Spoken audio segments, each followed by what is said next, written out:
Alors bonjour les amis, encore sur l'évangéliste Jean.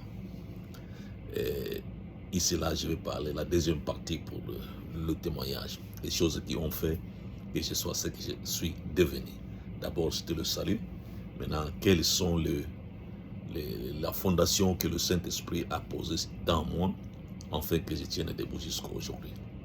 Maintenant comprenez quelque chose, c'est toujours le témoignage. Une question que je vous pose à tout le monde et que je vais répondre moi-même aussi. Qui était Job? Un prophète, un apôtre, un prédicateur, un enseignant, un docteur, un évangéliste? Qui était Job? Qui était Job? Quelqu'un connaît? Moi si je ne connais pas. Mais ce que je sais, Job, ce fut quelqu'un comme tout le monde.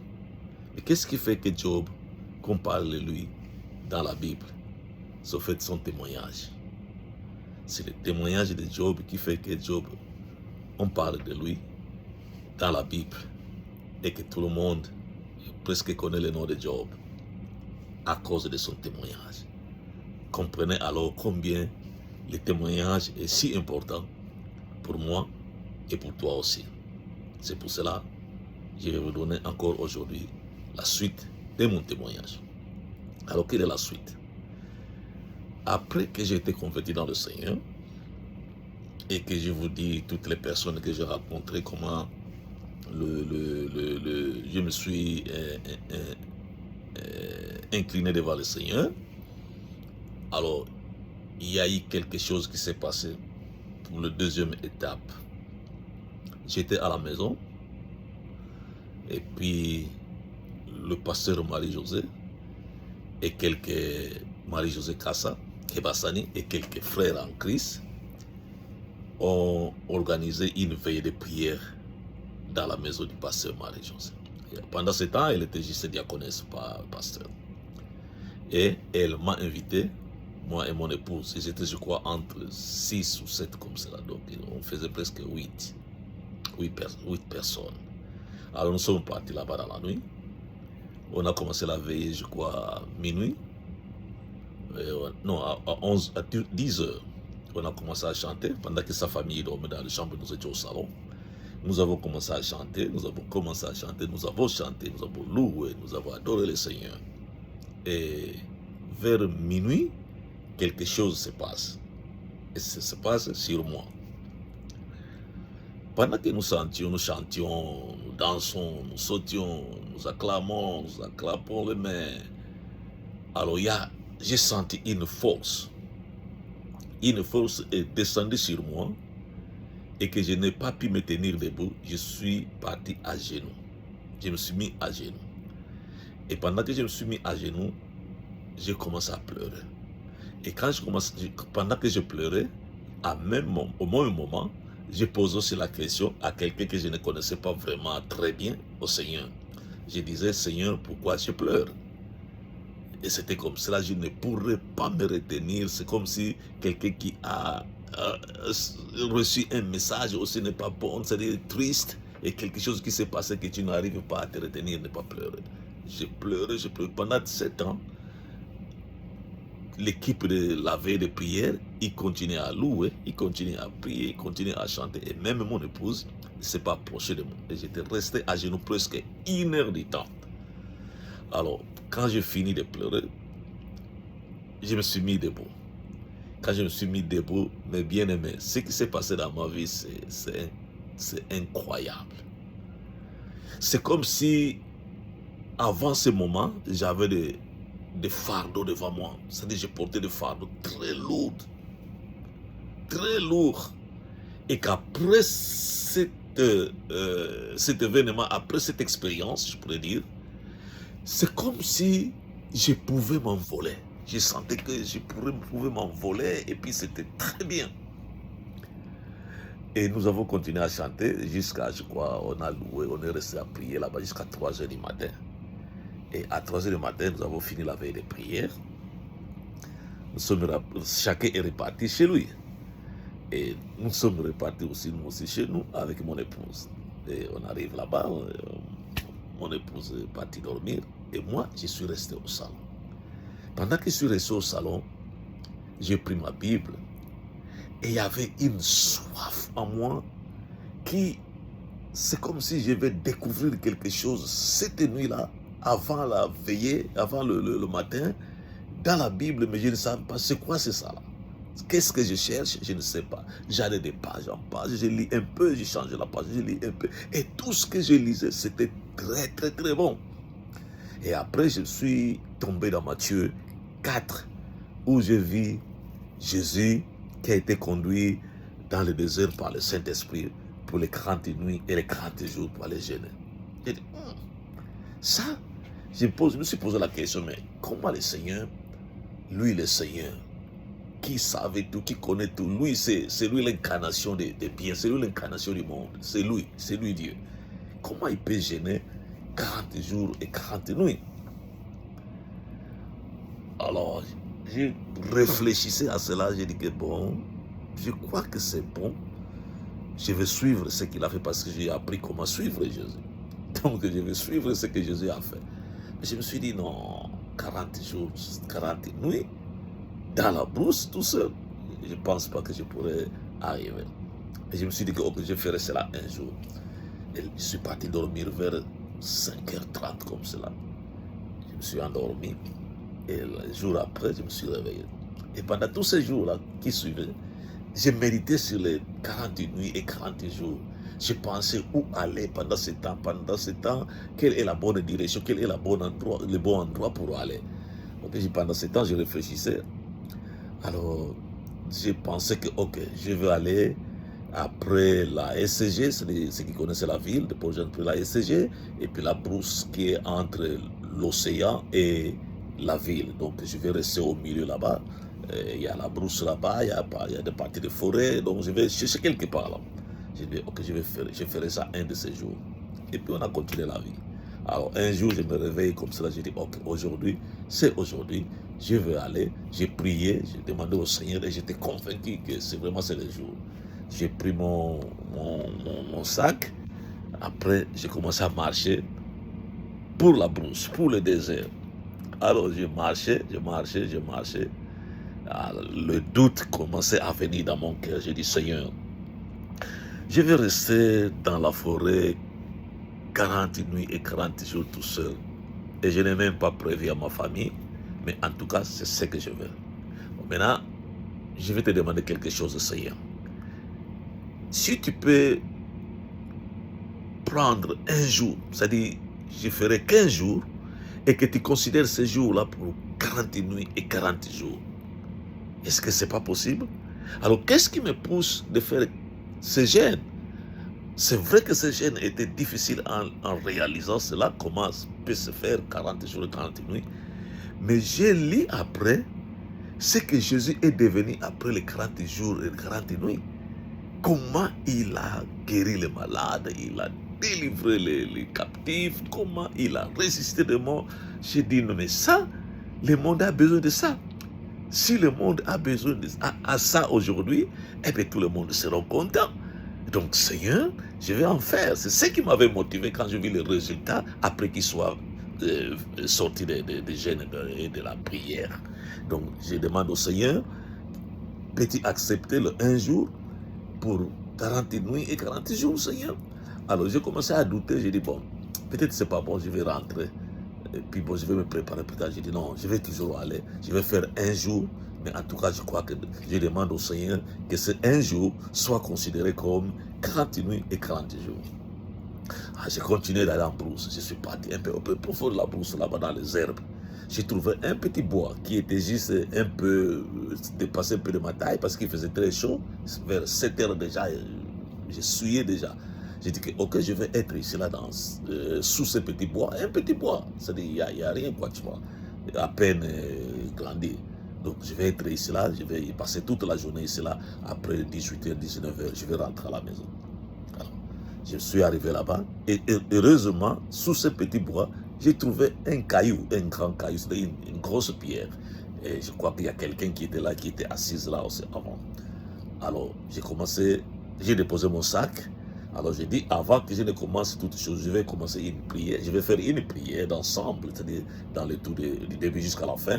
Et puis le reste du temps, je vais avoir un programme, comment continuer dans le programme de jeûne. Alors j'ai commencé à prier. Je suis tout jeune dans le Seigneur. J'ai commencé à prier, j'ai prié pour la place, la protection, les enfants de ma femme qui est restée, l'église, le monde. Tout. Après, il y a une parole qui est sortie dans ma bouche que je n'ai jamais fait parce que je n'ai pas cette expérience. C'est vrai que je vis avec Ikusubrino qui chassait les démons, Lazare qui parlait des démons, mais je n'avais jamais pris le devant pour en faire. Alors cette fois-ci, j'ai dit, Seigneur, s'il y a un serpent dans ce bois, au nom de Jésus-Christ, je le chasse.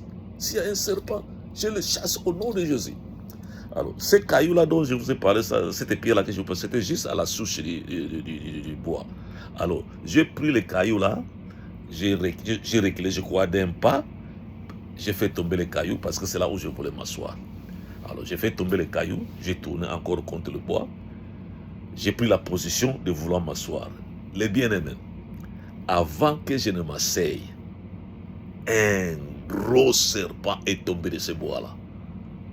Un gros serpent. Et il a soulevé sa tête pour me regarder. Nous étions à la distance d'1 mètre. Le serpent me regarde, je le regarde aux yeux. Et c'est comme si c'est un serpent qui parlait, mais je ne pourrais pas vraiment entendre et je ne sais pas ce qu'il disait. Alors qu'est-ce que j'ai fait? Je lui ai pointé mon doigt. Mon doigt est parti presque face à sa tête. Je n'ai pas parlé, j'ai fait tourner les doigts,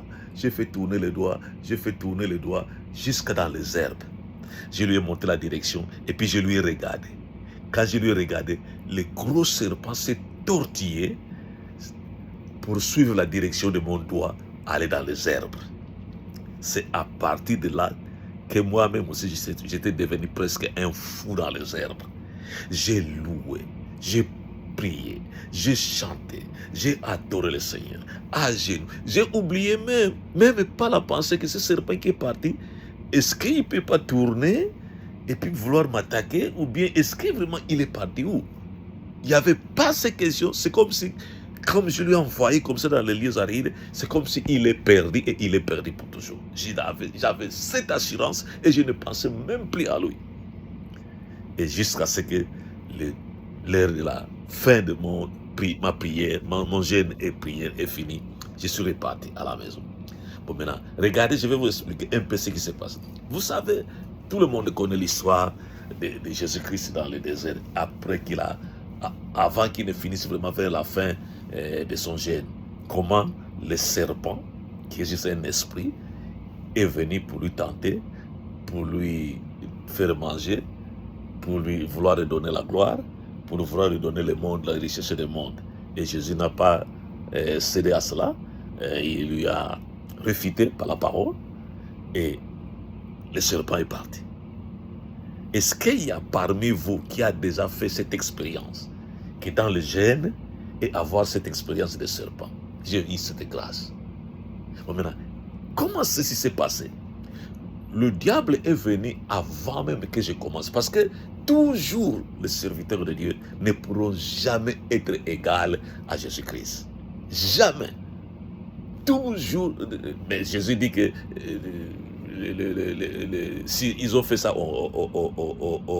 à votre maître, les serviteurs aussi auront la même menace. Tu vois. Même menace. Alors, le maître, lui, il a fini les 41 jours et les 40 nuits. Après, Satan est venu. Moi, ma victoire est en Jésus-Christ. C'est-à-dire, si seulement j'obéis à Jésus, j'ai ma victoire déjà. Le diable s'est apparu et il s'est apparu au début de mon jeûne. Il ne m'a pas laissé faire ça. C'est-à-dire, même après que je lui ai chassé, je prenais mes clics, mes claques, je repartais à la maison. J'étais déjà victorieux, j'avais déjà la gloire, la puissance, c'est-à-dire tout ce que Jésus avait dans le jeûne, enfin aller accomplir l'œuvre du Seigneur. Donc c'était juste au début, juste ma soumission et mon courage, ma détermination, ma foi, m'a donné tout ce que Jésus avait. Le serpent, c'est pas que j'ai rêvé, non, c'est la journée, les gros serpents. Et pour la toute première fois dans ma vie, je croise un serpent, ou bien je vois un serpent que je ne change pas de direction. À chaque fois que je vis un serpent, je me barre. Je barre très loin, loin, loin, sans chercher un caillou. Non, non, non, non. Et ce jour-là, c'était sans caillou, sans bois, c'est rien qu'avec les doigts du Seigneur, comme je l'avais appris dans la Bible. Jésus disait que je chasse les démons avec les doigts de Dieu. Et ça, c'est ces doigts-là qui a chassé les démons et qui chassent les démons jusqu'à aujourd'hui. Voilà ce que j'avais comme résultat des premières gênes dans ma vie. J'ai raconté le diable comme si face à face et Jésus m'a donné la victoire au nom de Jésus-Christ. Non, maintenant, je suis revenu dans la cité et puis on a continué la vie. Et le dimanche qui a suivi, je crois, c'est le dimanche où je devais prier à l'église parce que j'avais toujours peur de prier. Mais ce jour-là, après avoir consulté mon frère m'a encouragé de prier. Le dimanche-là, je prie. Quand je prie comme cela, c'est ce dimanche-là que je vous avais parlé. C'était après mon gène que ceux qui étaient autour de moi, tous sont tombés. Tombés parce que j'ai levé la voix et je disais, c'est comme si les mystères de Dieu, j'ai déclaré les mystères de Dieu et les gens sont tombés. Les paroles que j'avais dit, je vous ai parlé ces paroles-là. Alors, nous avons continué la marche. Ça, c'est déjà deux. Troisième chose, j'ai découvert dans la Bible qu'on parlait de vases dans la maison de Dieu, je crois dans Timothée. On parle de vases de Dieu où il y a des extraordinaires et des... Non, il y a des vases d'or, d'argent, d'argile, de l'herbe, de clay, et puis, ouais, tout ça là. Mais maintenant, ceux qui sont or, l'argile ou l'argent, non, l'or et l'argent, ça c'est pour les services extraordinaires. Maintenant, ce qui est pour la terre, la paille, ça c'est pour les services ordinaires. Alors, après, il dit, si quelqu'un se sanctifie bien, il sera être utilisé comme de vase d'honneur avec un service extraordinaire. Moi, je regarde ça, j'ai bien lu, j'ai dit, ok. Donc, il y a une condition, si quelqu'un se sanctifie, voilà ce qu'il peut être. J'ai dit, ok, moi je vais me sanctifier et j'ai choisi d'être un vase d'honneur, c'est-à-dire l'or ou l'argent, qui normalement doit être un service extraordinaire. J'ai dit, non, je ne veux pas un service extraordinaire. Je veux que je sois un vaisseau d'or ou d'argent, mais avec un service ordinaire. C'est-à-dire, le service ordinaire, je vous donne un exemple. Dans des maisons de quelques personnes, je ne sais pas, Madame Moussassa ici, là, elle a des assiettes qu'on ne touche pas tout le temps. Et donc, vous avez des choses dans vos maisons, ou les assiettes, ou les cuillères, ou des verres, que vous n'utilisez pas tous les jours. Ce sont des choses qui sont réservées, peut-être quand vous avez la fête, ou quand vous invitez les gens à la maison. Et quand ils viennent, c'est ces vaisselles-là, c'est ces ustensiles-là que vous utilisez pour servir les gens. Et puis, il y en a d'autres qui sont là dans la cuisine, qu'on utilise tous les jours. C'est-à-dire, après avoir mangé, vous lavez ça, vous remettez ça là, quelqu'un va venir manger encore, que ce soit les gobelets, les assiettes, les cuillères, les fourchettes, tu vois, c'est toujours les mêmes choses. On utilise ça tout le temps et c'est propre. Et c'est ça qui nous aide, là. Ça fait vivre la famille, c'est-à-dire le service de la cuisine, la nourriture. Donc, c'est très bon. On lave, on mange, on utilise les marmites, on prépare avec ça, on lave, on utilise encore, et c'est bon. Alors, c'est ce que moi j'avais demandé. Même si c'est des vases d'honneur, mais que ça soit utilisé pour des services ordinaires. Bon. Apparemment, c'est compliqué, mais Dieu avait entendu cela.